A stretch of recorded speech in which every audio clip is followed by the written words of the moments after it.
Problem है, या तो इन्होंने सर्विस करके नहीं दी गाड़ी मुझे।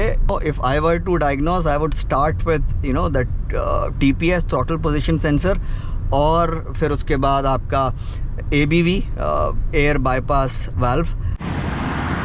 हेलो, स्वागत, खुशामदीद, welcome to real auto reviews. मेरा नाम है सैयद शराज शाह और जैसा कि आप देख सकते हैं आज मैं आपके लिए लेकर आया हूँ Hyundai Creta N-Line मैनुअल का रिव्यू। और देखिए, पिछले साल ये लॉन्च हुई थी गाड़ी और अभी तक आपने बहुत सारे इसके रिव्यूज़ और वॉक अराउंड वीडियो सब कुछ देख लिया होगा, तो मैं वो सारी रिडंडेंट इन्फॉर्मेशन रिपीट नहीं करूँगा। और वैसे भी मैं अपने रिव्यूज़ में बाकियों की तरह ब्रोशर पढ़ के तो सुनाता नहीं हूँ। मैं आपको वो चीज़ें बताता हूँ जो वाकई आपके काम की हैं। और मैंने इसका headlight video, highway review video, fuel efficiency test video जिसको आप माइलेज टेस्ट बोलते हैं, और आपका एक्सेलरेशन वीडियो वो अलग से डाल दिए, वो भी देख लीजिएगा। तो इस वीडियो में आपको वो चीज़ें बताऊंगा जो आप शोरूम जाके ख़ुद नहीं देख सकते हैं, या छोटी सी टेस्ट ड्राइव लेके ख़ुद एसरटेन नहीं कर सकते हैं, ख़ुद एसेस नहीं कर सकते हैं। वही देखिए, आपकी एक्सपर्टीज़ अलग होगी है। फॉर एग्ज़ाम्पल आप बैंकर हैं, आप अपनी फील्ड के माहिर होंगे, इस फील्ड के माहिर हम हैं, तो आपको वो चीज़ें बताऊंगा जो वाकई में आपके काम आएंगी, और अंदर बैठ के गाड़ी चलाते हुए आपको बाकी सारी चीज़ें बताता हूँ। चलिए साहब, अब चला के बात करते हैं।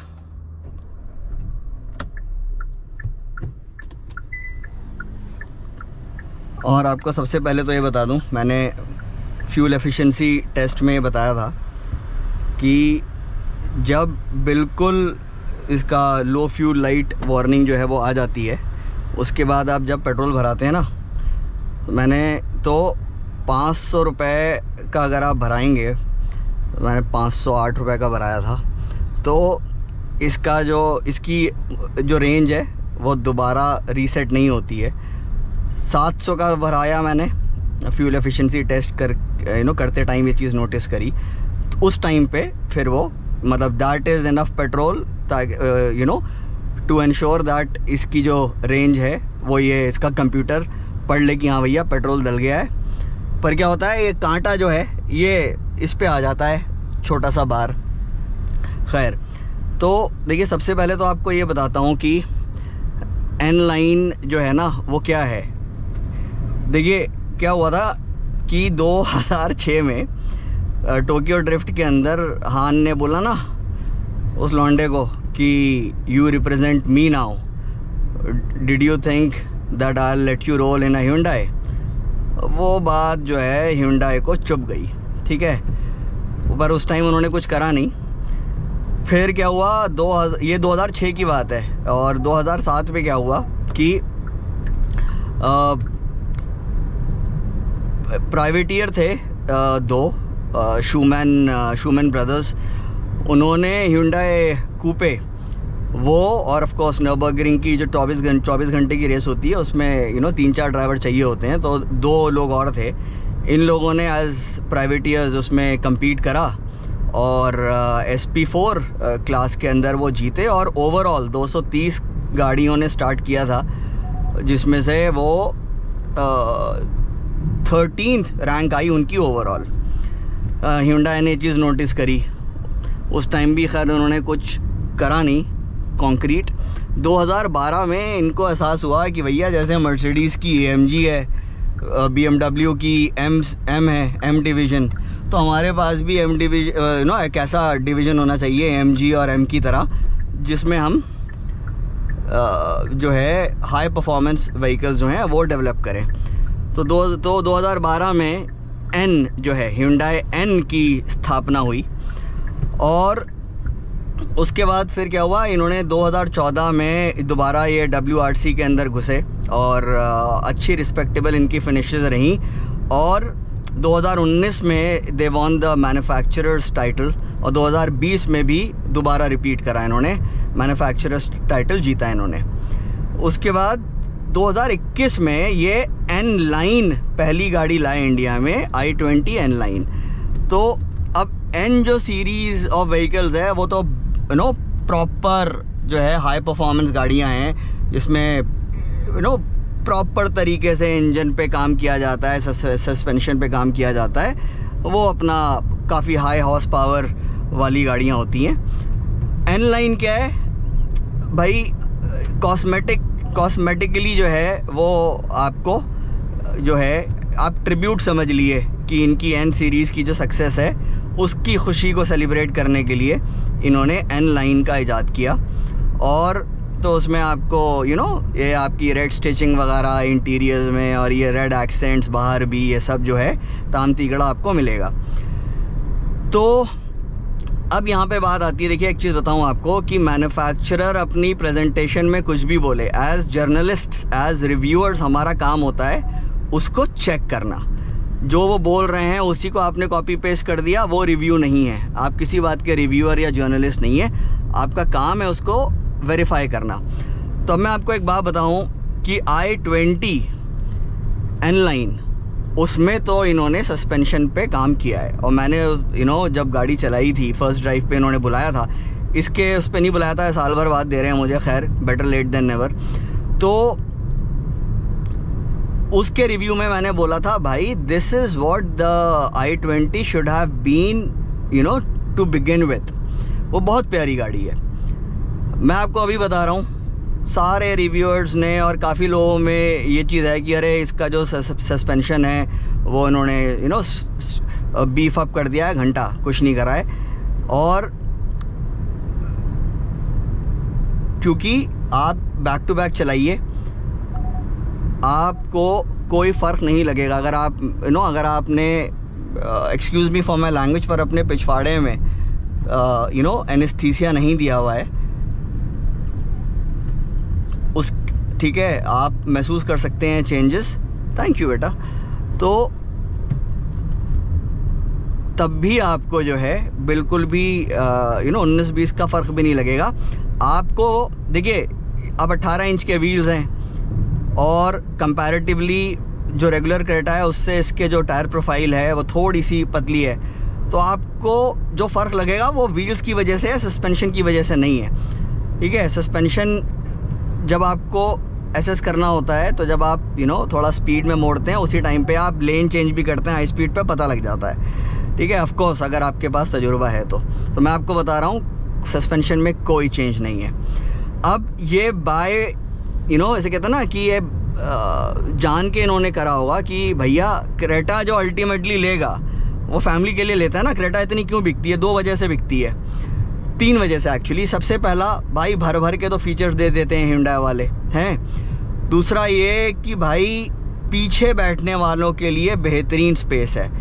अपने सेगमेंट में शायद वाहिद एक गाड़ी है जिसमें पीछे 3 आराम से बैठ सकते हैं। और तीसरा ऑफ कोर्स सर्विस बेहतरीन है, आफ्टर सेल सर्विस में कोई परेशानी नहीं होती है, इसलिए गाड़ी जो है चने की तरह बिकती है। जिनको पता था कि, और ये वाला जो कस्टमर देखिए जिसको बिल्कुल from a drivers point of view एक आपका ये कॉम्पैक्ट एसयूवी लेनी होगी। पहली बात तो एसयूवी नहीं बोला करो इसको यार, ये क्रॉसओवर्स हैं सारी हैं, तो वो स्कॉडा या वीडब्ल्यू लेगा।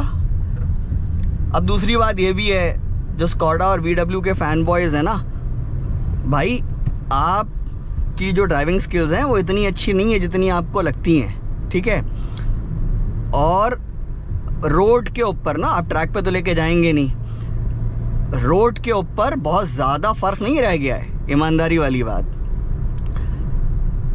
पर ऑल सेड एंड डन, जिसको वाकई में ड्राइवर के पर्सपेक्टिव से लेनी होगी वो आज भी स्कॉडा या वीडब्ल्यू की गाड़ी लेगा। अब ये गाड़ी कौन लेगा? जिसको ऑलरेडी क्रेटा लेनी है। ठीक है, ऑलरेडी क्रेटा लेनी है, पर उसको ये है कि यार मेरे को ना सबसे फास्ट क्रेटा चाहिए और मेरे को स्पोर्टी क्रेटा चाहिए, तो वो ये लेगा उस। और स्पोर्टी क्रेटा से मतलब है मेरे को कम से कम दिखे स्पोर्टी क्रेटा, और मेरे को वो लुक्स चाहिए। ठीक है, और पर मैं राइड क्वालिटी में फैमिली के आराम में कॉम्प्रोमाइज़ नहीं करूँगा, उसके लिए है ये भाई। ये engine gearbox combo straight line में बेहतरीन है। अब इंजन गियरबॉक्स का एक्चुअली कॉर्नरिंग से कोई मतलब नहीं है, पर मकसद ये है कि स्ट्रेट लाइन में तो भाई बेहतरीन है, क्योंकि बहुत पावर है और गोली हो जाती है गाड़ी। और क्रेटा का जो प्रोस्पेक्टिव बायर है उसको यही चाहिए कि भाई रेड लाइट पे खड़े हैं, ग्रीन हुई, रॉकेट बना दी हमने, और मज़ा आना चाहिए। आपका जब हम पंजा दबाते हैं तो मज़ा आना चाहिए। उसके लिए तो भाई इसको मैं 10 में से 10 दूंगा, क्योंकि बेहतरीन चीज़ है। अब अगर आप हैंडलिंग की बात करें, देखिए ठीक है, तो बुरी नहीं है, पर वो VW स्कॉडा वाली बात नहीं है। और अच्छा, मैं आपको एक चीज़ और बताऊं, मैंने ये सिट्रोएन के रिव्यू में बोला था कि हैंडलिंग जो है ना वो 2-3 चीज़ें मिला के बनती है। आपका चैसी बिहेवियर, यानी कि कॉर्नर करते टाइम कितना गाड़ी फ्लैट रहती है, उसमें सस्पेंशन भी आता है। और जब चैसी मैन्युफैक्चरर डेवलप कर रहा होता है ना, ठीक है, उस टाइम पे ये चीज़ें जो हैं इनग्रेन्ड होती हैं, जो ब्रीफ होता है कि भाई ये प्रोडक्ट हम डेवलप करेंगे और उससे हमारी ये एक्सपेक्टेशन है। तो वो चीज़ VW स्कॉडा में बेहतरीन है और सिट्रोएन की गाड़ियों में भी बेहतरीन है। फिर दूसरी चीज़, स्टीयरिंग कितना डायरेक्ट है, ठीक है, उसमें वेट कितना है। अब देखिए आजकल तो ज़्यादातर, ठीक है, ऑलमोस्ट 98% से ऊपर, ख़ासतौर से इन गाड़ियों में तो इलेक्ट्रिकली असिस्टेड पावर स्टीयरिंग्स हैं। तो उसमें अब आप वो हाइड्रोलिक वाली जो है उस फील को तो भूल ही जाइए। पर उसके बावजूद क्या होता है, जो डायरेक्टनेस होती है कि यार हम इतना मोड़ रहे हैं तो एग्जैक्टली आपको पता है गाड़ी इतना मुड़ेगी, और फील कैसी है। देखिए स्कॉडा VW के स्टीयरिंग्स जो है ना, अगर वेट की बात करूं तो काफ़ी लाइट हो गए हैं, पर फिर भी जो डायरेक्टनेस है वो अभी भी उनकी बाकी गाड़ियों से, सिट्रोएन को छोड़ के, ठीक है, सिट्रोएन इज़ एज गुड, और हल्का सा वो 21 ही होगी, जी हाँ, और वेट के मामले में तो वो 21 है ही है। तो आपका ये जो है जाहिर सी बात है उनके आसपास नहीं भटकती है, अगर आप स्टीयरिंग फील और फीडबैक की और डायरेक्टनेस की बात करें, ठीक है।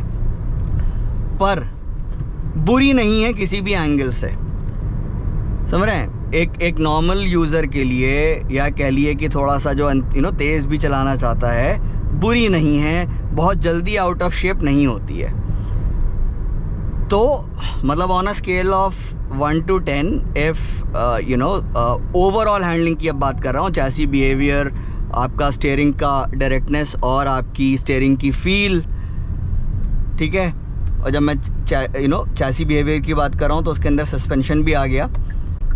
तो अगर उसमें आप आज के टाइम पे स्कॉडा VW और सिट्रोएन की गाड़ियों को आप देंगे, या मैं दूंगा, जिसमें कोई दो राय नहीं है, 8.5 on 10, आप इसको देंगे 7 on 10। इतना फ़र्क है भाई, ठीक है। और बिल्कुल ईमानदारी वाली बात, राइड क्वालिटी जो है वो बुरी नहीं है, सब कुछ अच्छा है। इनफैक्ट मैं आपको फटाफट एक चीज़ और बता दूं कि बस दो जो छोटी सी मुझे कंप्लेंट्स है ना, वो ये कि एक तो लेफ़्ट फ्रंट डोर पे रिक्वेस्ट सेंसर नहीं है इसमें, और ये जो पूरा पैनल है, ठीक है, ये बैकलाइट नहीं है भाई। ये चाहिए वहाँ रिक्वेस्ट सेंसर चाहिए। इसके अलावा मुझे इस गाड़ी से कोई भी इतनी सी भी शिकायत नहीं है। और फ्यूल एफिशिएंसी का टेस्ट आप देख लीजिएगा, पर मैं आपको अभी बता देता हूँ, मैंने अलग से करा इसका फ्यूल एफिशिएंसी का टेस्ट। 160 किलोमीटर, जिसमें से 80 किलोमीटर चलाई मैंने, हाईवे रिव्यू बनाया, और बाकी का भयंकर वाला मेरे को जाम मिला, तो उसमें निकल कर आई 12.8। यानी कि आप अगर सेंसिबली चलाते हैं, शहर में आपको बहुत गंदा जाम भी मिलता है, उस टाइम पे भी जो है आप 10-11 एक्सपेक्ट कर सकते हैं। पागलों की तरह आप चलाएंगे फिर तो ये 7-8 भी देगी, कॉमन सेंस। और हाईवे पे आप प्यार से चलाते हैं, 100 के ऊपर नहीं जाते हैं, 100 पे क्रूज़ कंट्रोल करके चला रहे हैं, तो आपको दे देगी यार 15-16 दे देगी, ठीक है, जो कि 1.5 लीटर टर्बोचार्ज इंजन के लिए बहुत अच्छी है। अब यहाँ पर मैं एक चीज़ और आपको बताना चाहूँगा, एंड 99.9% वो इसी यूनिट के साथ प्रॉब्लम है। या तो इन्होंने सर्विस करके नहीं दी गाड़ी मुझे, और या तो फिर पिछले 1 साल में बहुत अनाड़ियों को दी गई होगी और उन्होंने दबा के इसको अब्यूज़ करा होगा। और मैनुअल है, ठीक है ना, क्लच भी स्लिप करा होगा। खैर, तो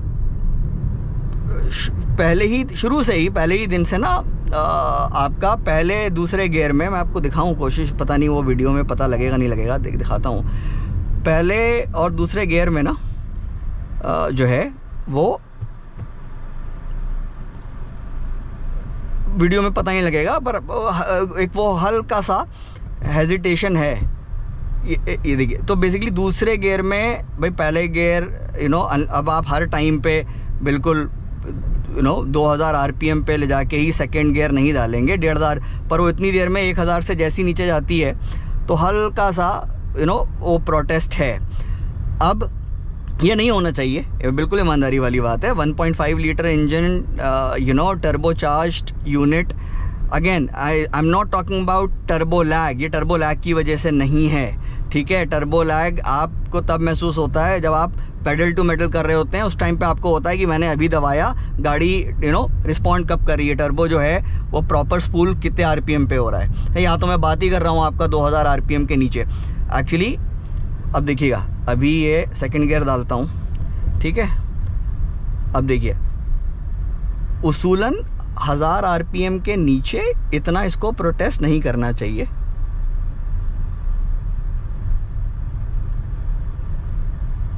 वीडियो में पता लगेगा नहीं आपको, but yes you can take my word for it. अब देखते हैं, देखिए, ये देखिए, ये हाँ, ठीक है, शायद आपको वीडियो में पता ना लगे, पर येस इट इज़ प्रोटेस्टिंग, ये नहीं होना चाहिए।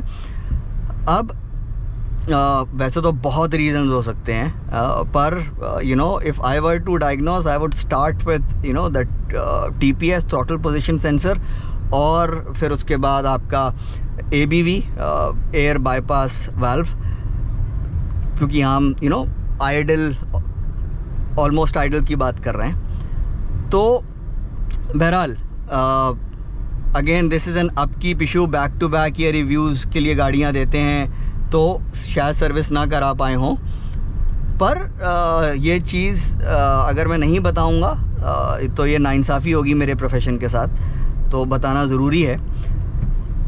और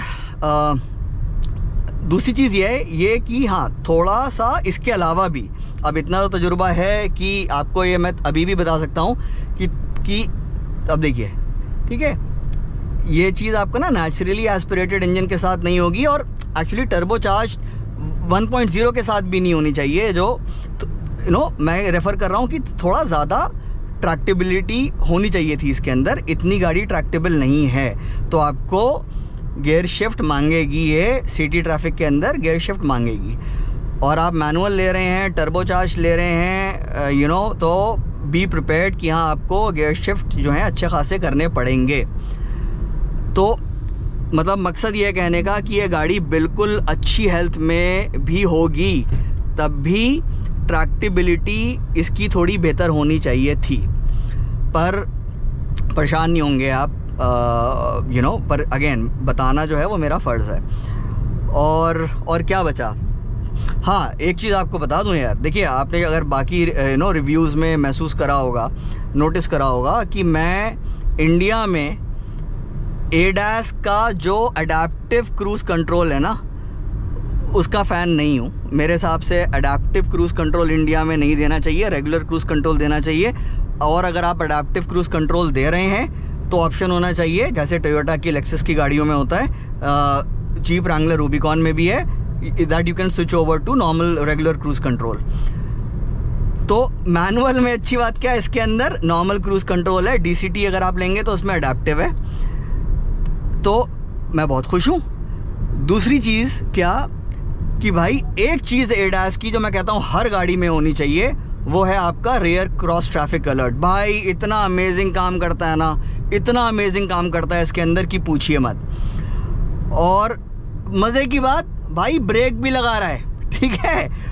अब हमें तो पता होता है ना इंडिया में कि हम बढ़ा रहे हैं और वो गाड़ी दूर है, ठीक है, और तो आप थोड़ा साइकोलॉजी के साथ भी खेलते हैं ना ट्रैफिक की कि हाँ भैया अब मेरी बारी है, राइट। पर गाड़ी कह रही है नहीं मैं ब्रेक लगाऊंगी, तो ब्रेक लगा देती है ये। और एक्चुअली अच्छा फीचर है। आप रिवर्स कर रहे हैं, आप अपनी एक्स के बारे में सोच रहे हैं, ठीक है, तो कहीं भिड़ ना जाएं या कोई आके घुस ना जाए आपके अंदर, तो उसके अंदर क्या होता है आपका, ये अपने आप ब्रेक रिवर्स करते टाइम लगा देती है, ठीक है। और मज़े की बात सुनिए, और वो वाला शायद blind spot alert plus assist है। तो देखिए जहाँ पे अलर्ट प्लस असिस्ट होगा ना, एंड असिस्ट, यानी कि अलर्ट आपको तो बता रहा है ट्रैफिक आ रहा है, और असिस्ट में क्या है, उसने ब्रेक लगा दिया, ठीक है। तो अब ब्लाइंड स्पॉट वाला जो फीचर है ना, मैं इसकी बात नहीं कर रहा हूँ, ठीक है, ये तो मॉनिटर है ही है, ठीक है। और इस पे भी अगर पीछे से गाड़ी आ रही होगी तो वो बता देगा, क्या नाम है, कि भैया गाड़ी आ रही है, अभी सेफ़ नहीं है। पर वही है ना, हम इंडिया में हमें पता है कि हमें कब क्या करना है, तो वहाँ पे आप कंट्रोल अपने हाथ में रखना चाहते हैं, तो खैर ऐसा कोई इंटरफेयर नहीं करता है ये। हाँ, तो मैं ये बोल रहा था, देखूँ मैं आपको दिखाता हूँ। भाई मैंने जैसे मान लीजिए अब ये गाड़ी रोकी, ठीक है, मैं कोशिश करूँगा आपको आगे कहीं रोक के दिखाऊँ। गाड़ी रोकूँगा और ट्रैक्टर आ रहा है ना, कर सकते हैं, ठीक है, और गाड़ी रोक के मैं स्विच ऑफ करके और गाड़ी से उतरूँगा, ठीक है, देखिएगा।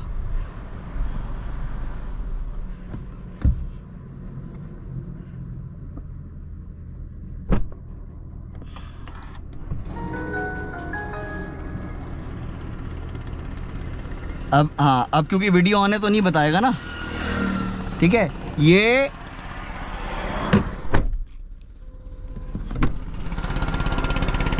हाँ, ये देखिए, ठीक है, ये गाड़ी देखिए बंद है और इसने बताया, और इनफैक्ट ये यहीं नहीं यहाँ पर भी बता देता है, which is a brilliant feature. गाड़ी बंद करके आप उतर रहे हैं, इनफैक्ट मैंने अभी सीट बेल्ट भी नहीं खोली थी, एक बार ना थोड़ा सा वीडियो लंबा बनेगा, पर ये सीट बेल्ट खोली, ठीक है, वो पीछे एक भाई आ रहा है हमारा, और अब मैं, भाई आ रहा है, बहन आ रही है, जो भी आ रही है, हाँ आ भी जाओ, वैसे तो बड़ी जल्दी आ जाते हो।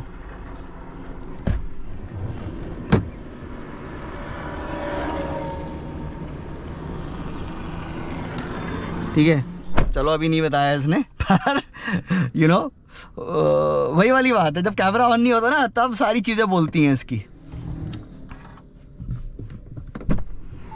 देखिए बताया, ठीक है, यहाँ पर भी बता रहा था, देखिए, राइट। पर मैं ये बोल रहा हूँ कि जब ये,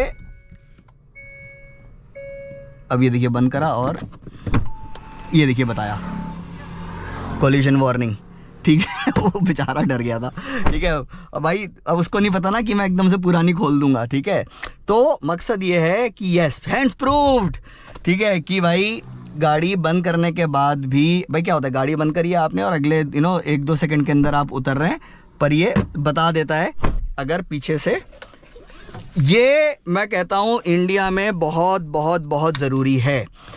तो साहब वीडियो बन गया, देखिए यहाँ पे मैंने काफ़ी लंबा, पर ये ज़रूरी था ताकि आपको पता हो कि N-line आपके मतलब की गाड़ी है या नहीं है। देखिए क्रेटा वाले सारे गुण हैं इसके अंदर हैं, क्योंकि भैया क्रेटा तो है, और ये वाला कॉम्बिनेशन आपको चाहिए तो आपको रेगुलर क्रेटा में नहीं मिलेगा। ये GDI engine plus manual, DCT आपको मिल जाएगा रेगुलर क्रेटा के अंदर, पर अगर आपको ये कॉम्बो चाहिए तो आपको जो है N-line लेनी पड़ेगी। हाँ, एक चीज़ फटाफट बता दूं आपको, अगर आप ये सोच रहे हैं यार साल भर होने के बावजूद ना, मैं आपको बता रहा हूँ भाई, इस गाड़ी को लोग नोटिस करते हैं। जैसे मैं पासर्स बाय को सुना है, मैं गाड़ी खड़ी करके ऐसे ना उतर रहा हूँ, मान ली कुछ चीज़ ले रहा हूँ, तो लोग ऐसे मुड़ के देख रहे हैं, यार ये कौन सी क्रेटा है। ठीक है, एक हस्बैंड वाइफ जा रहे थे, बंदी बोल रही, वाइफ बोल रही उसकी कि ये क्रेटा है। ठीक है, तो मकसद ये है कि हाँ, अगर आपका वो है कि यार मेरी एक क्रेटा जो है should look different in an ocean of Cretas, और मेरे को करोल बाग नहीं जाना है, मेरे को शोरूम से ऐसी गाड़ी चाहिए जो अलग दिखे बाकी क्रेटा से सर, N-line, और ख़ासतौर से इस कलर के अंदर। तो साहब देखिए, ये था मेरा रिव्यू। आपके जो भी सवाल हों आप मुझसे पूछ लीजिएगा, और